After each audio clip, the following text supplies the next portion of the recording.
Good morning, everyone, and welcome to Full Sail University's Hall of Fame sessions. Today, we're going to be talking about starting a record label. My name is Patrick Hughes. I'm part of the alumni relations team, which is located in career development. Before we get started, just one quick announcement. Participants, if you would use the Q&A box in the lower part of your screen there to ask questions to our presenter, and then the chat box to communicate amongst yourselves. So without further delay, let me introduce our 1997 recording arts graduate. He is a recording engineer, producer. His credits include The Chronicles of Narnia, A.R. Rahman, Ranjit Bharat, Dev D, and Bong Milka Bong. He was inducted into our Hall of Fame in 2015. Say hello to our good friend Ashish Manchanda. Hello, Ashish. Hello. Good morning. Did I get those credits right? You did pretty good. Okay, I tried. So welcome. We're going to be talking about starting record labels, and you have many. I mean, I know that those credits were from some time ago, so maybe you could also fill us in to all the other busy work that you've been doing over the past 5 or 6 years. No, I mean, since then, what has happened is we have an umbrella company now called Boone Castle Media and Entertainment, which encompasses several different aspects of the entertainment business. So we have a music division, which has the record labels and the music production unit. We have a video production company, same, where we are coming up with concepts for shows and upcoming storytelling narratives for the OTT platforms. And we've been involved with live entertainment for some time, organizing tours for our artists, and at the same time, getting into music festivals and pop culture festivals. So as you can see, Totem Pole is a festival we've done about 2.5 seasons in India, and we will be expanding that into the US and other countries as we go along. So it's kind of like an integration of the media arts. We wanted to do this for some time, and since Hall of Fame, this is kind of what we've been really busy with. Mm-hmm. Yeah, and how many record labels do you currently have? So we run 3 record labels in India, and we would be starting 2 record labels in the US. These depend on the way, the kind of relationship and association we have with the artists who work with us. Okay. And that's why they've been, so we have separate entities for them. And how do you find the artists? How do artists find you? What is that process? Anything and everything goes. So there's no one way, because there are talented people all across the world, in every country, in every city, and like they say, actually there's no school for talent in that respect when you see. So I think we'd like to look at ourselves as like talent scouts and a platform where we can help accelerate the process of identifying let's say talent who want to get into the entertainment business. And for us, using our network expertise and the tools that we have to make that possible and in a good time. Right. Well, an example, I saw you in 2020, January, and we attended a festival in Mumbai, and there were a lot of people that were happy to see you there. Was that an example of you going out scouting for talent? Always. I think if you're at a shopping mall, you might find somebody. Similarly, I remember we were taking an overnight boat ride from Oslo to Copenhagen. And so in the night, kind of everyone went to sleep early. We had a busy week. So I was walking around this boat, and we saw there was a band performing, and they were really good. I mean, they were playing covers, but they were such a tight band. The sonics were so good, and lovely singers. So I approached them after the show, after the performance, to ask them, how they work, how they operate. And the lead singer was very keen to have and was open to a conversation. Cutting a long story short, the next month she was from Croatia. We got her to India. She got signed on, and so talent can be from anywhere. It doesn't matter. so we got stories that in time, as they scale up, the stories will come out, and we will share those. Yeah. So what for our audience, when you well, I guess the first thing maybe is why 3 different record labels? Yes, so those are because of the relationships we have with the artists, the kind of agreements we have with them. Okay. From being totally responsible to every aspect of their careers to only a certain aspect of their careers. So that's how we've kind of differentiated them. There is no difference in terms of the quality and the type of music that comes out. We are a genre agnostic company. So there are a lot of Indian dialects from Hindi, Gujarati, Bengali to English.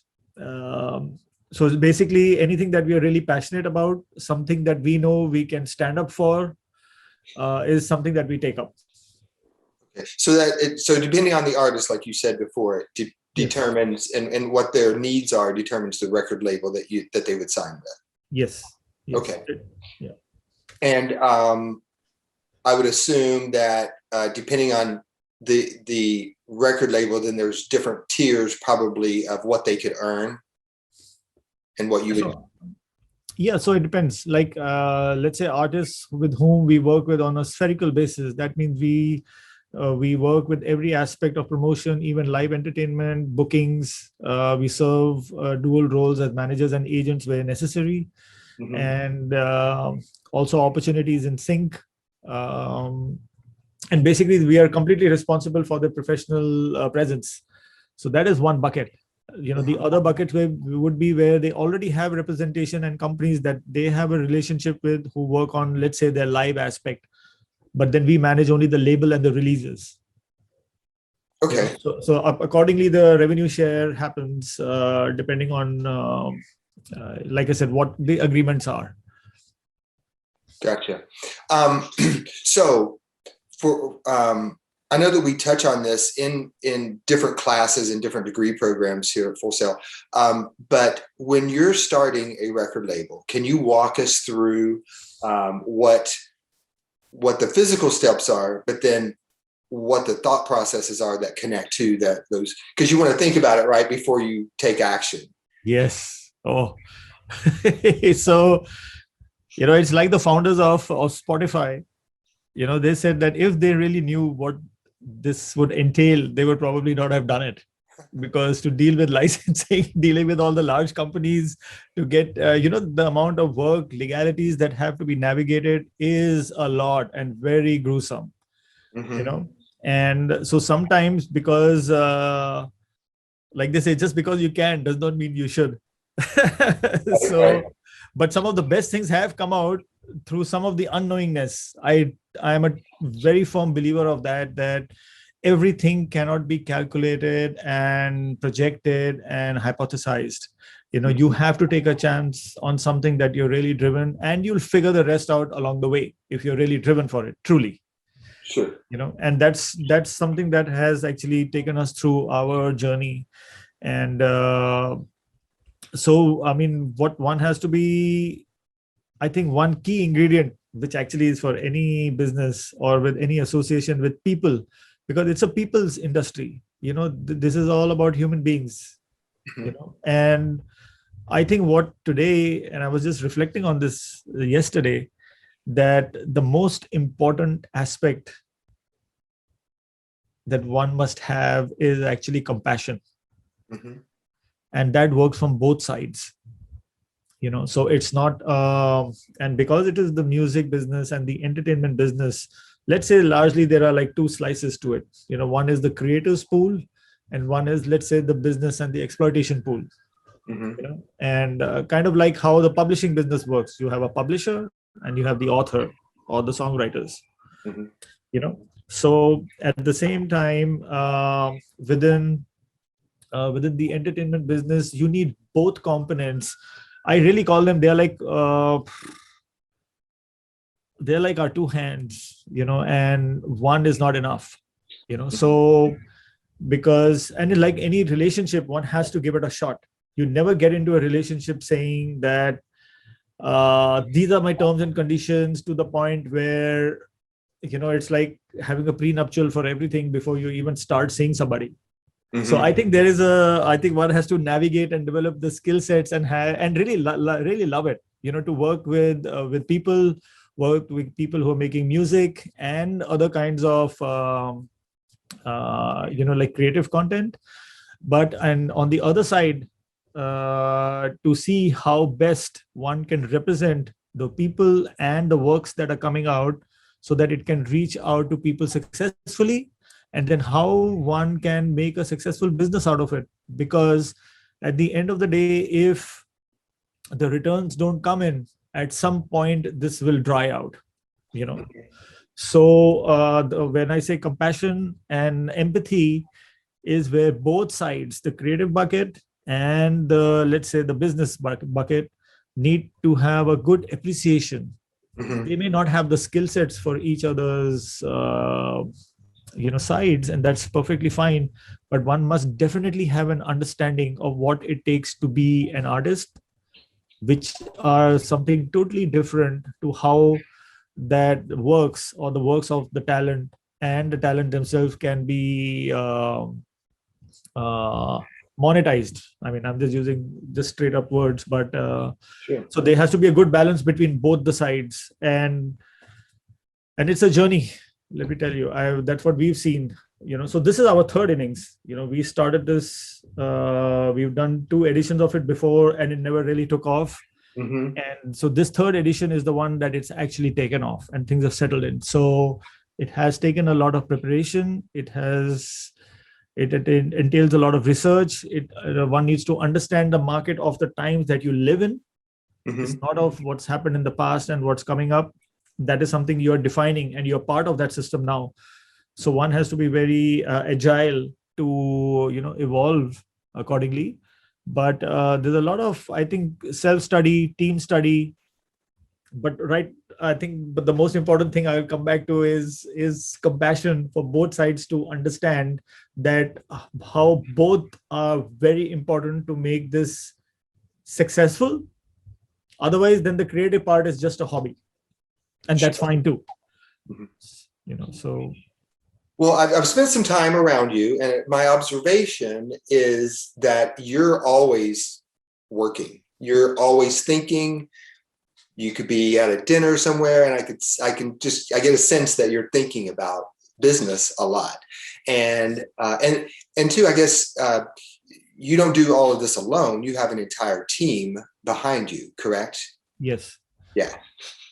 So maybe go into to what that's like. So you're always thinking, and you're having ideas. And do you meet daily with your team and start those ideas in motion? Or yes, sure. So thankfully, my wife is also my business partner, Ujla, who comes with her bag of not just tricks but expertise. Right from being a celebrated CPA to having worked on the management and consultant side, from companies as diverse as Arthur Andersen to Hewitt Associates, Bank of America, and ICICI in India. And on the other side, having led some of the leading fashion weeks in India, and the awards in the entertainment business. So she has a colorful portfolio and brings on her expertise. And she's a super strategist and someone with a razor sharp and clear mind. So if I come as the person with possibilities, she comes as the anchor for focus. So between us, we found a way that how we navigate our situations, things that we are designing, matters that might come up, which we have to handle. And apart from us, we have a super, super young team that is learning along with us. It's a journey that we are definitely looking to master. So we have some tricks that we've developed over the years, and others we are making as we go along. But yes, so we meet pretty often. I mean, with different teams, I guess in a week we would have 3 to 4 interfaces, especially now. And it's actually easier in that respect because we are in different countries, different cities, and it's so possible and it's so fluid that it's brought a whole birth of a style of working, which I think we've really embraced over the year, and it has worked really well. So cannot do this alone by no means, not at all. You need, we may have spearheaded some things, but we cannot do this without having a super team.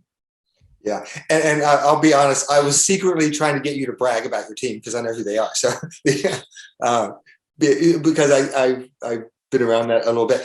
Tell me though, like if I wanted to start a record label today, I mean, I could obviously just kind of hang my shingle and say I own a record label, but that doesn't really mean anything because I wouldn't have anything behind it today.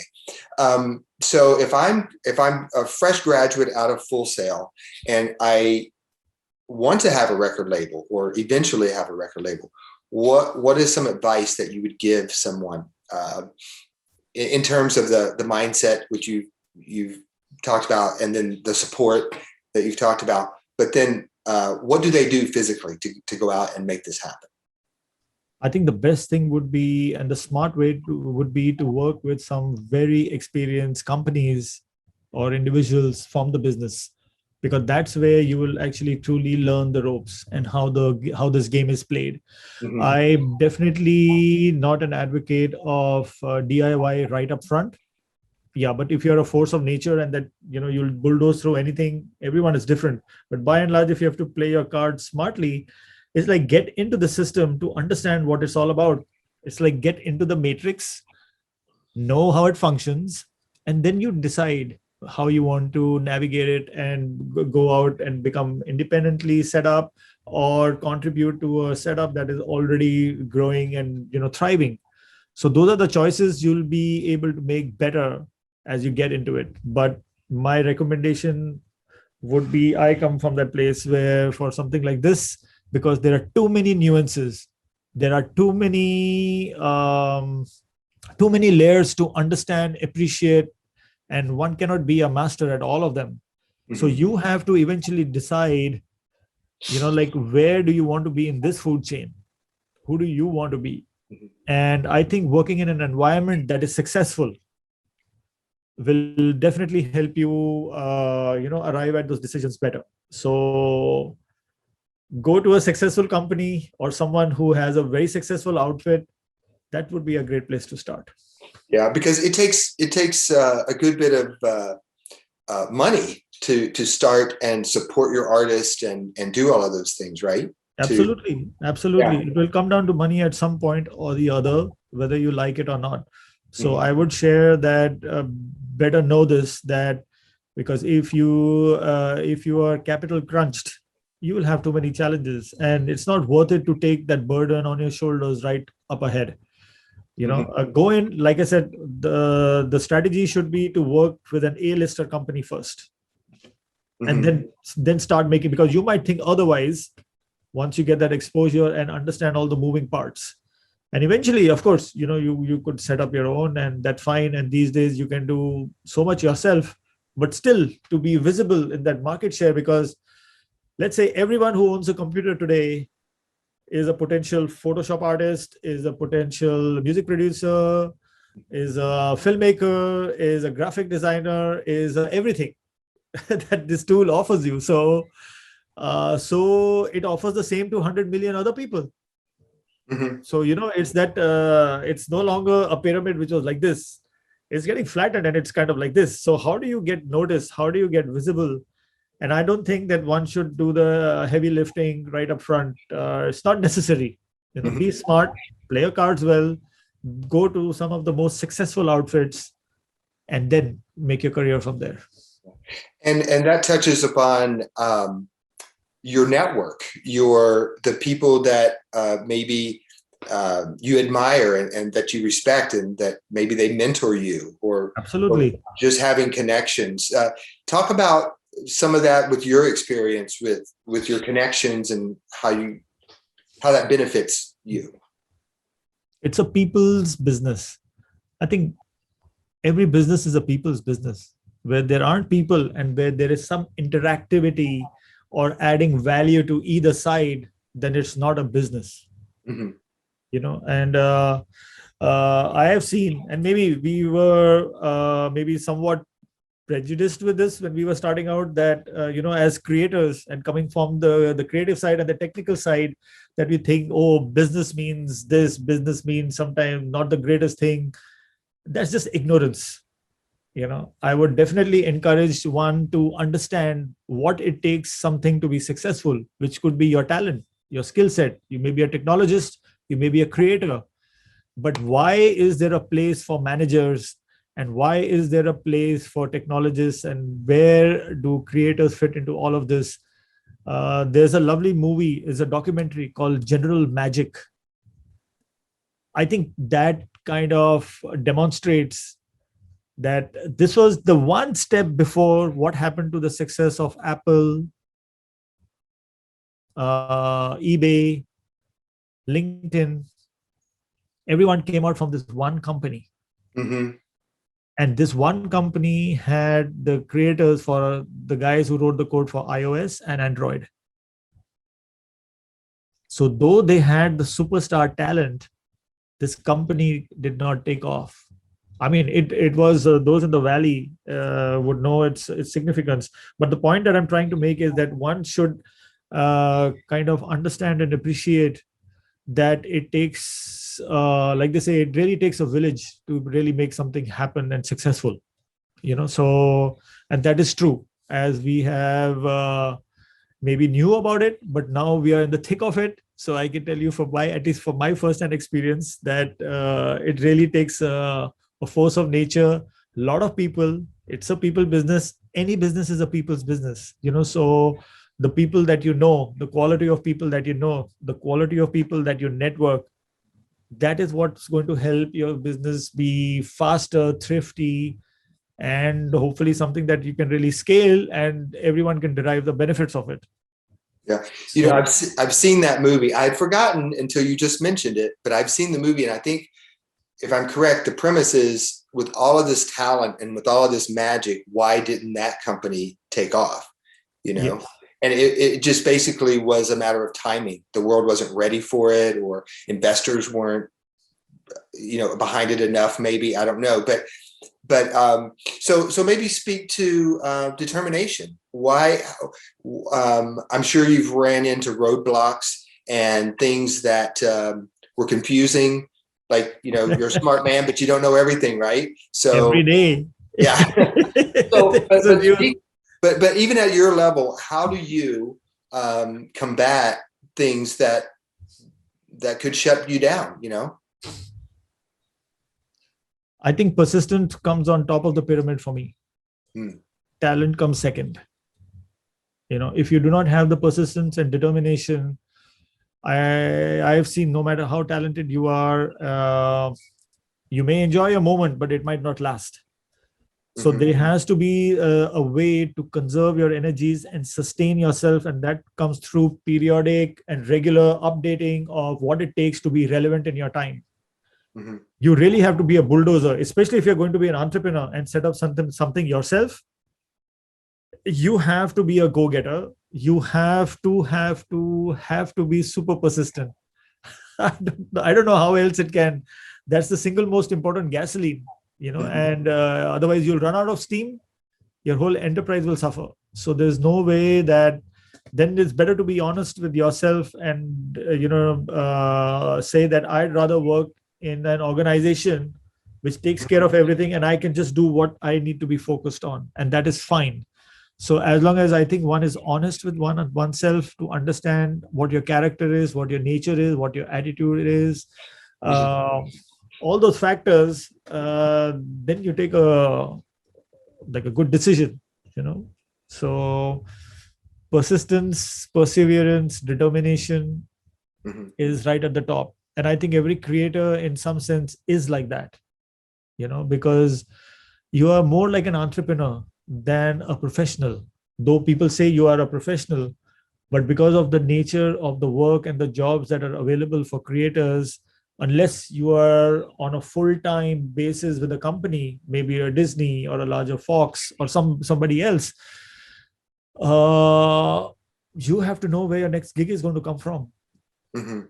And that, I think that makes you an entrepreneur, because you have to be present, you have to have super relationships, you have to have a great network of people that respect you and are aware of your work.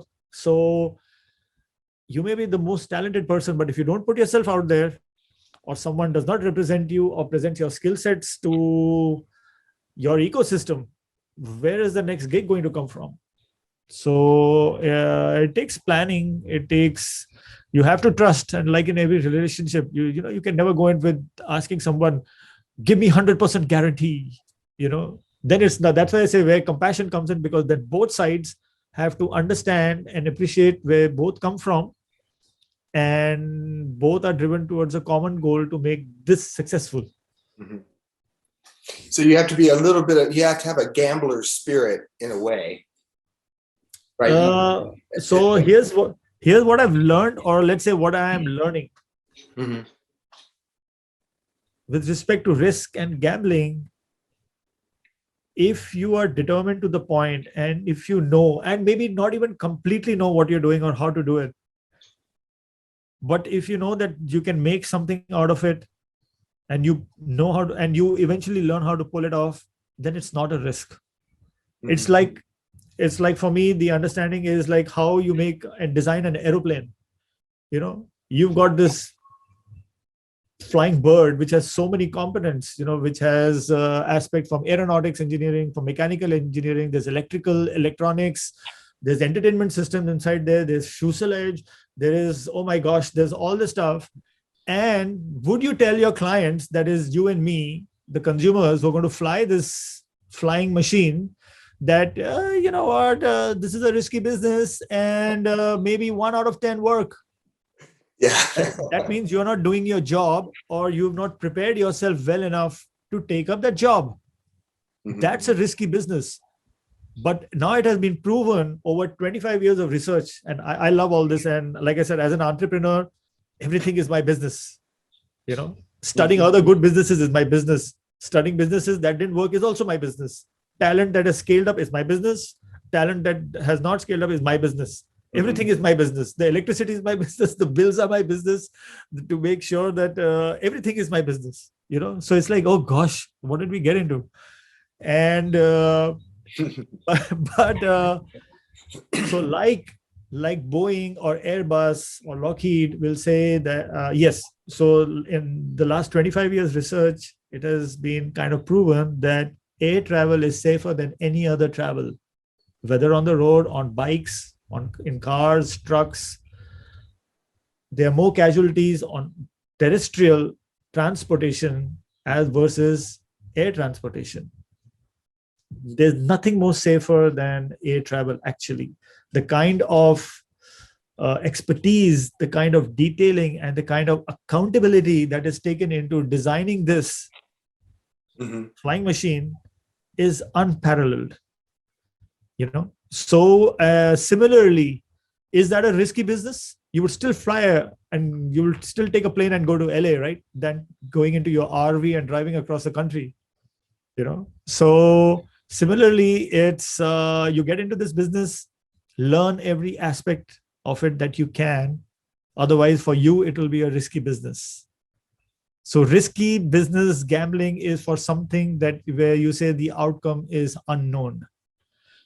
No, what I am learning every day better and better is that you are accountable and responsible for all of this. So if it's, say, if I'm spearheading this, so me and my team are accountable and responsible for whatever we do. And once you take that up, then your job is to develop the skill sets, your network, basically whatever it takes to make this thing successful. Is that risky? Not at all. So for me, it's not a gamble. It's not a risk. It's become so much clearer that you just got to make it successful. And these are the steps that will help you get there. So there's no gamble. It is gambling. And again, risk is for those who are not preparing themselves well enough and have left a provision for failure. Well, I love that perspective. I really do. Because, well, I wish more people thought like that. Really. I wish we thought like that before. So let me tell you, that's why they say it's good to be around people who have somehow learned this, and by either by happiness or sadness or through successes or failures, be around in an environment where people have gone through that path already and build from there instead of going through everything yourself. Right. Like they say, you don't need to get your hand burned in a candle to know that it can cause harm. You can go near it.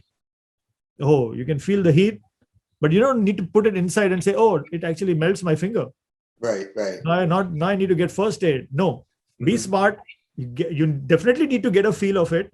You get close by and oh, this is warm. If I go closer, this will be danger, red flag. So yes, so be around with people who can guide you. That's why be in an environment that is now running successfully. And I think that's the smartest choice we can make. Why do you want to go in an environment which is figuring it out? And let me tell you, temperamentally, people are made differently. For some people, they'll get a high on that itself. So I'm no one to tell you exactly, that you must do this or you must do that. I'm giving you my take that if you had a choice and you do, then they might as well, be around with people who've kind of done this for a while, and are doing it successfully. Do you, just based on what you just said, made me think of, we're all around different people that are at different places in their career and in their career maturity and all of that. So if you give your best advice to someone and they don't take that, how, I guess in layman's terms, do you ever argue with people about, no, this is the way to do it? Or is it like, well, this is my advice and I'll let you learn life lessons on your own? I'm kind of making I don't think we can ever impose our learnings on someone else, like with our children and like our parents have done with us. Yes, there are definitely some things that you can kind of, you can share at times, maybe more emphatically. But you know what? I have seen and learned that unless for some things you have to go through it by yourself. Sometimes you might take, I don't know if one can impose, and I don't think it's fair, and if someone takes it and wants to give it a shot, that what you're saying and why you're doing it that way, put it to the test. So you can take somebody's advice and put it to the test and see how it comes out, and then you will yourself know in time, because everyone's journey is also different, where I've come from, what it has taken for me to come here and to make some things work, why some things are working, why some things don't work, vis-a-vis someone else would be very different. So, we can only share what we know truthfully. I cannot share what happened with someone else. I mean, we can get inspired by stories that they did this, they did that. And the fact of the matter is you have to develop the ability to make it happen. That is the bottom line. However you do it, whether you take advice, you don't take advice, if you have it in yourself to know that you will make it happen, I think you're pretty set. That's a great start point. Good. So we have a question from William, and he asks, are there remote internship opportunities available for the record labels that you mentioned that will be in the US? Are you hiring right now? Basically, I think is what he's wanting to know. Yes, so we are looking for, a lot of like research assistants right now, both for our labels in the US and outside. So I think our email is careers@boonecastle.com. And do send in your entries and your queries over there, and we'll respond back. And if there is something of whatever nature, we'll present it to you, and then you can evaluate if this is for you. Yeah, cool. And then let's see, Keith was basically, as he was typing, you were answering his questions, but he's starting his own production company, and he's facilitating his needs through taxi and other A&Rs. let's see, we've gotten some, this is kind of a long statement. It says, we've gotten some songs onto some categories, but something I feel like I'm beating my head against the wall. Well, that's probably comes with it, right? If you're trying to get songs placed, it sounds like. See, what would you recommend for ways to market yourself and get your name out there? I'm planning to work on a video for a charity cover we are doing, and we started making a website. That's a lot. You have to work with who are specialists of outreach. Mm-hmm. I mean, these days there are things that you can do yourself too, but it takes a lot of time and resources. So though we may be able to do so many tasks in our life or have the expertise beyond one, but eventually you have to kind of start focusing on where would you like most of your energy to go. Mm-hmm. Because if it's distributed amongst everything, it's best to get an expert, someone. And that's where, again, money comes in, because everybody comes in on the table with some value. So with someone who is, let's say, really sweet on social media or knows some tricks and having relationships, I would advise you go to someone who has the expertise for that than figuring it out yourself. So you may figure it out, but then to implement it and do it yourself is a lot of effort. So depending on if you have the time and you are willing to do it yourself, by all means do it, and develop that skill set. Mm-hmm. But let me tell you that it eventually comes down, and it can become, and it usually becomes, a money game, because those who have the muscle power to push harder, will definitely have more opportunity to present their work out in significant places, whether it's, I think, for this person for playlisting or get somebody's attention for your music. You need to have deep pockets. Doing a one-time something, then we are counting on a lottery, and a lottery is not a business. A lottery is always welcome, and that can accelerate or really skyrocket something, but by no means is that a business. Even if you get a lottery, then you have to follow it up with sustained, really good work and records. Mm-hmm. Otherwise, then you'll become a one-hit wonder, and then that's that. So if you really want to have a robust model, I think you have to be at it, understand, and because in the digital world, there are experts for everything. There are experts for TikTok. There are experts only on Instagram.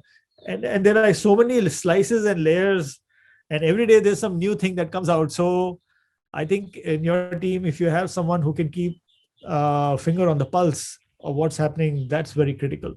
But there is a reason why the larger labels and the bigger companies continue to enjoy the success, and that is why the relevance of record labels even today. Because even though you can put your work out on the net, now that's so easy. Anyone with a Gmail account can get onto YouTube and post your own workout, but so can a billion other people from all over the planet. That's like saying I made a great product and I put it in Kmart and it's available in some obscure row somewhere, but no one knows about it. It will go unnoticed unless you have the ability to stand outside Kmart or go somewhere else and put it on a billboard somewhere or plaster it out everywhere else, and that costs money. That's again your network. That's again relationships. So the larger companies rightfully have built up their careers, reputations, finances over the decades to come to a point where they have made it a robust business. So I come from the point that just because you can does not entitle you to enjoy that success from day one. I am in for a little bit of hierarchy. You have to pay your dues to get the success that you really truly deserve, because it actually helps make you better as you go forward. You may have talent. We all may have a certain kind of talent and we feel we can just make it on day one.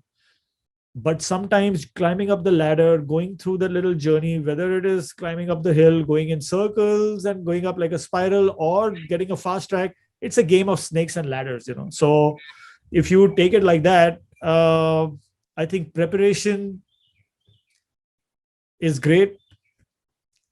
you really need to have a network. So I am for that little bit of hierarchy, and I think you really have to work to deserve your success. So get yourself to a point, either someone puts money behind you, or you get onto a place where you can get a particular kind of backing, or get into an ecosystem, like I said, which is super successful, to understand how all that is played. Add value wherever you go. It's not only about taking, it's bring in your magic to wherever you are. So I hope that answers some of uh, Well, I think you're saying too that, if you're the artist, you have to have a following. And if you're the record label, you want to look at artists who have already done a lot of that, paying their dues as far as building that that following around them, maybe. And then, but if you're just signing an artist as a record label, then maybe you're signing up to develop them so that they can have that following. I don't know. Maybe, does it work both ways like that? Yeah. So, and these days anything can happen anywhere, but that does not remove uh, the part where you don't need to have a strategy or a thinking process. You definitely must have that. You can evolve along the way. It might your skill sets or how you do your work might change, but eventually your goal is to be like super successful, to get the talent's name and song out to more people than not. Eventually those songs have to be consumed well, because that's when the wheels of fortune will start turning for everyone. Because if that doesn't happen, then what? And I would recommend, there's a lovely movie called Joy that we saw recently. Mm-hmm. And it's about this lady who really made worth checking out. So, and it's as inspirational as it is, but it also demonstrates that. So you think about it, say you over the decades made a corporation, and you sell whatever you sell, and you present that to people. You cannot have someone come outside, let's say outside a McDonald's store, come on a little hand cart or come in a mobile van and sell burgers outside McDonald's. McDonald's will not allow you, and the city norms and regulations may also not allow you to do that practice. Mm-hmm. So that's a case of, just because you can, you got to watch out. By no means I will discourage that, because that's a way to start out. But you cannot make your business, if you wanted to really become a scalable and a robust and a large business, that may be a start point, and that's fine. We've all done all kinds of tricks and treats and stunts, when we are starting out, just to get attention or to get noticed or to get an opportunity. But by no means is that a business plan or some kind of a plan that can give you sustainable growth. And no one who is spent, I'm just giving an example of like McDonald's, that they have built their business over the last many decades, okay, and got it onto a point where it is working, let's say, as successfully as it is. So someone else who's going to just come and try to do something, please understand, they work their way up there. It does not mean you're less or more deserving. It's just that you have to also work your way to get your market share and presence. Why should it be so? I don't know if I'm wording this well. Why should you get the same treatment as someone who's been there for so long? Justify that. Okay, because then what you are doing to someone else, the same is going to be done to you. And it is good, and this is being done even faster and faster. So you think you've got, now you form a little like a wheelbarrow selling burgers. Now you've got a car, and tomorrow you got a mobile van. Now the next kid is coming even faster and learn from you. And before you become a McDonald's, while you're still in your mobile van, there is a new wheelbarrow guy selling burgers outside your little mobile van. Yeah. So then how will you tell that new kid who's now 15 years old and you are like 25 years old that, hey, you're going to make sure and, get somebody to say, hey, get him out of here. Why is that? So it's the same sentiment that works for the corporation with respect to anyone who's getting in. So it is syndicated, it is politicized, and I like it because it's a game. It's just like getting into the NFL. Why the hell should you get into the NFL when there are only so many seats? Make yourself that deserving, make yourself so robust, make yourself undeniably wanted and successful that those gates will open up for you. I come from that space. So you got to make that happen then, so develop yourself, your skill sets first, understand what it is, then go and play the game. Then you graduate from the school level to the state level, to the college level, to the national level, So I think that's an excellent answer and analogy. So Romil has a question, and I'll just summarize. What do you enjoy managing the studio, or scouting new talents, or managing shows? What's your favorite thing to do? All of the above. And I still get because that's something over the years I kind of saw myself right when I started out, that I want to have an enterprise, and the enterprise is my entire orchestra, every aspect of it. So I am, as much as I enjoy performing on stage when I'm behind the drums, I also that's a different kind of a high. So then we are comparing apples and tomatoes, and so each kind of brings its own little joy and delight, for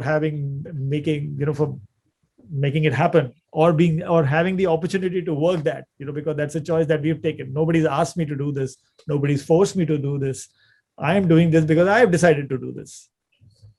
So I really enjoyed the process. During the process, there are things that one may like, and there are things that one may not necessarily like or have to deal with, but that's part of the journey.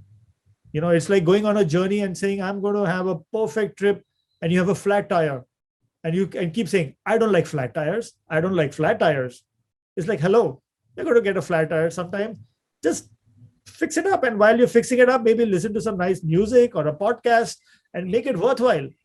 Instead of, crying and whining about it, it's like, take that as an opportunity to do something. So that's how we've kind of tuned ourselves and programmed ourselves, to stay good, positive. And that's our responsibility. That's no one else's responsibility. Yeah, that's great. Keith says, it sounds like Keith is agreeing with your advice. Don't be a big fish until you can swim with the fishes. Thank you. So he basically thanking you. And then Andrew has a question. It says, as a small artist, I'm trying to get my music out. What would you recommend would be the best way to start your career, whether using a record label or going it alone? If you can get someone interested in you and your work, definitely go with somebody who can focus on representing you well, than you trying to make your music and represent yourself well. There are different skill sets for every aspect of what you do. So if there's someone who is as passionate about you as you are, and is willing to put in the work, time, and effort, and if you can work out a good arrangement, I would definitely recommend go with somebody who is already, say, on their way, or they're doing better and they've done that a little bit. Sure. And of course, if there is no opportunity like that, let me tell you, there is a lot of opportunity. You just have to go and snatch it, and if you don't, somebody else will. So if you really want to do something, is start finding out who are the great people you'd like to work and collaborate with. Spend some time on that, then spending time to put, like I said, it's the easiest thing today for anyone to get their music out on all the platforms. That is the easiest job today. Okay, but that by no means is the end. I would say is just before the beginning, because that's when the work starts. And there are people who know how to play that game better and better as it's evolving, to get your work and music out there to relevant places so that you can start scaling up then. So I would recommend go with somebody and build a relationship. Look, relationships may work out and they may not. So what? you'll get better at taking decisions. So if you're starting out, I would say all these steps would help you become better decision makers. And like mathematics, the more you do that, the better you will get at it. The more decisions you take faster, the better you will be at decision making. So don't be afraid of committing to somebody or a company or somebody else. Give it a shot, see what it's about, and I'm sure it will work out. So I have a question that we're coming up at the end of our time here in about 9 minutes. So if you guys have more questions, please ask them. Otherwise, I'm going to just keep asking questions myself. So as a business owner of record labels,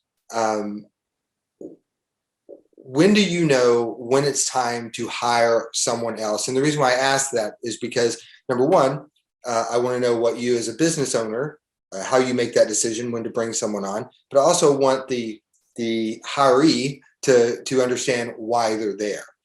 So what's your, you don't just go out and hire 50 people, you hire probably one at a time, and why do you hire them? Yeah, so when we know our existing team members are becoming bandwidth driven, I know that we have to slice it out and break it up into two components, and we need to bring somebody else to now start taking out another aspect.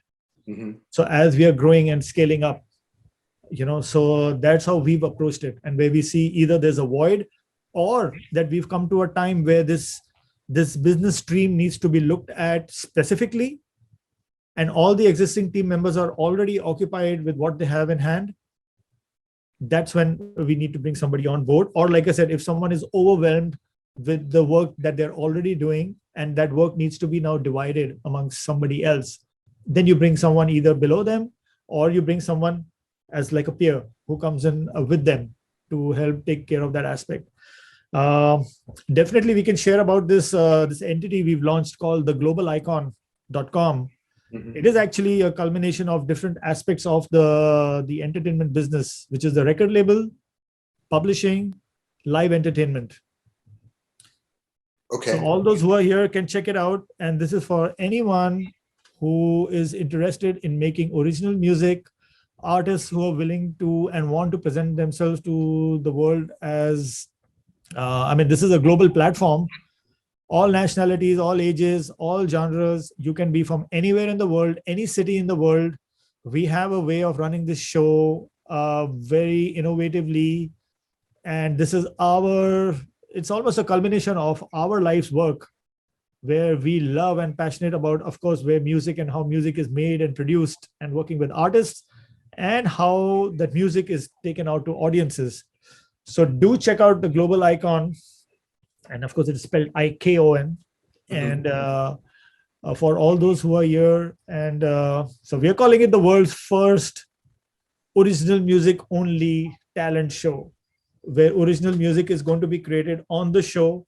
And we are committing as a company, all the top finalists, not one, but all the top finalists who make it to the finishing stage, everyone ends up with a record deal, and not just a record deal, it's a comprehensive deal, which will be stitched out and customized to all the finalists. And it's only original music, any style, classical, jazz, hip hop, classic, anything. It can be rock, metal, dance, disco. So do check it out and pass it on to friends, who are producers, who are songwriters. Submit your entries, and of course the front, this is for the let's say the artists who are going to front this whole enterprise, and anyone can participate from this ecosystem. So do you deal with music placement as well for movies and that? Is it or is it everything? Everything, Spotify, everything. Okay. Like I said, the way we've designed is this is all, everything is my business now. Mm-hmm. I've taken, and our team has taken on the mantle of, and that's what the Global Icon is actually, is like a vehicle to make that happen. It's basically, in a way, it's like the Alibaba of the creative arts, where there's talent and the content makers, and our job is to expose them to audiences globally, and we have an innovative and a fun way and an impactful way of doing that. So this is the first season, and so though the entries are open, we will start active and more prominent marketing for this over the next couple of months. But the show is live in terms of the call for entries is open. So those who can check it out, go to the site, go to the Instagram page, check it out. Yeah. Well, so obviously if you hire someone, you have a real need for them, and their responsibilities are great, and to be part of your team, and you're all in it together. It sounds like you know how to bring people together, and your team's not overweighted, on the team side, and so I think Camille asked a question that and you answered it, but I want to get more specific about, because you have to split your brain, and you like performing, and you like managing, and you like artist scouting, you like all of that. But is every day different for you, or is there a certain part of your day that in that management scheme that you prefer over another? What do you excel at, I guess, that you... No, I think if it would be what to excel as is to find a way out of something. It's some of it would be not. It's not only about problem solving. It's about innovative practices. That's what really drives me. It's this whole thing that was pioneered, and this concept called design thinking and Scrum is something that we really embraced, and also had it filter down and trickle into the creative process of how we work. Let's say on the music side, so we have a team of songwriters in different countries, in India, in the US, and we collaborate with others now in Israel and in Oslo. So we have a team of songwriters, music producers, and engineers, within some who are in part of the company and some who work closely with us. What I really enjoy is how to make it work, and to find innovative ways to make it work efficiently and quickly. And and that could apply to anything or any aspect of what we are doing. So like I said, each has its value for me. Yeah. And like I said, that we have started this, but by no means that we are the end all be all of this. So as we are growing, then as more finances start coming in, we can then hire also the next set of people. There are times when we are overwhelmed with the workload that we have on our plates, not just myself, but our team members, and at that point, we just cannot do anything, because we would not be in a position to then maybe hire someone, another set of salary that comes on board. So we are finding and balancing all the sides where this creative heavy business starts to service and fend for its own, than for us to either borrow or get investor money all the time.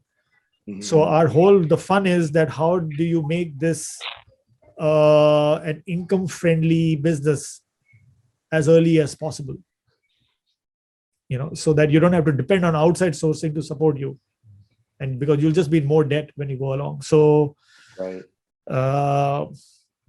So all these aspects are something that we have to address. Yeah. So Scrum management is something that you subscribe to.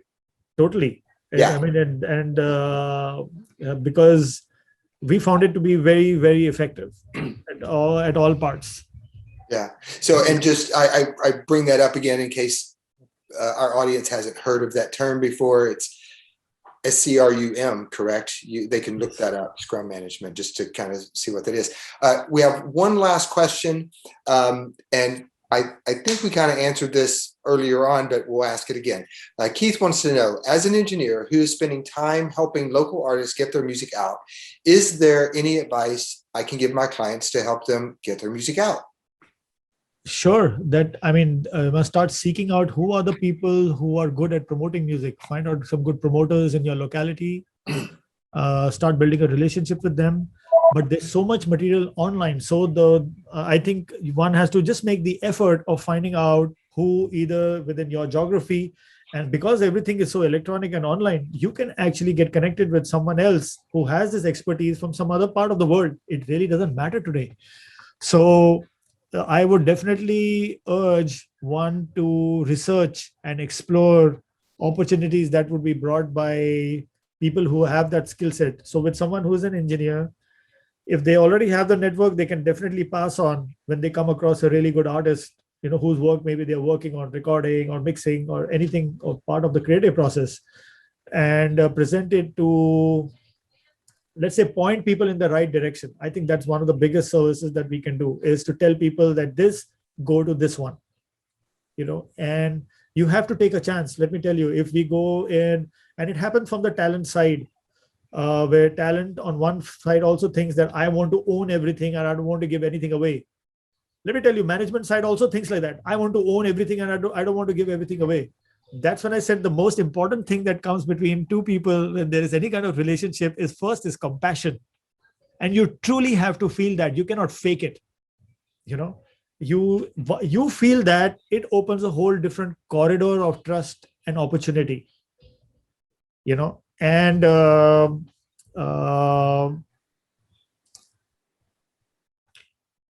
you have to, and because if you want to own everything, then please do it yourself, and maybe you'll be super successful and all the best. By and large, I've seen that there will be people, and you have to slice out, you have to give part of the cake to your team or people who are working with you, rightfully so. How are they supposed to support their lives, their homes, their families, and also have a successful career? So if one cannot have that understanding, empathy, and compassion, you're not going to have a successful business, come what may. You may be lucky for some time, but it's not going to last for too long. Yeah. It takes a village. It takes an army to make things happen. But Ashish, we're right up against our time slot here. But is there anything that we didn't cover that you wanted to say today? That I think from our side, definitely wanted to share. I think we had the opportunity to speak. So firstly, thank you, Patrick. Thank you to the team at Full Sail, for having me on today to share what I have experienced in my time and continue to do. And happy to share that, because some of it could be relevant and it will resonate with people who are maybe doing the same thing that we are, or maybe some aspect of it. And if that will help, then I would be great and I'm very happy to be of service. If someone needs to reach out in terms of kind of opportunities that we have, or we've just started out in the US. So once we get a little more cash rich, we would have like paid opportunities, because we do need. But in the meantime, we do have research openings on an internship basis, that if people want to explore and get into our ecosystem, so you can reach out to careers@boonecastle.com, and for checking that out. Globalicon.com, I think, is an important, because it is very socially relevant, especially in our times. The Global Icon is slated to bring opportunity to the creators, musicians, songwriters, producers, and the exposure is global. So these are our steps and initiatives to bring forth things that have mattered to us. And these are the vehicles how we feel that the future can really benefit from, and all of us can stay relevant as we go ahead. So I thank you for the opportunity to share. So like I said, maybe what we've said is, you don't need to burn, you put your hand into the candle, but at least through this, maybe you'll get some sense of maybe what, how things have impacted us, and take something good from this. I think we have, and I thank you for your time. This has been amazing. And to everyone, I guess we're going to sign off and thank you very much. Thanks, Patrick.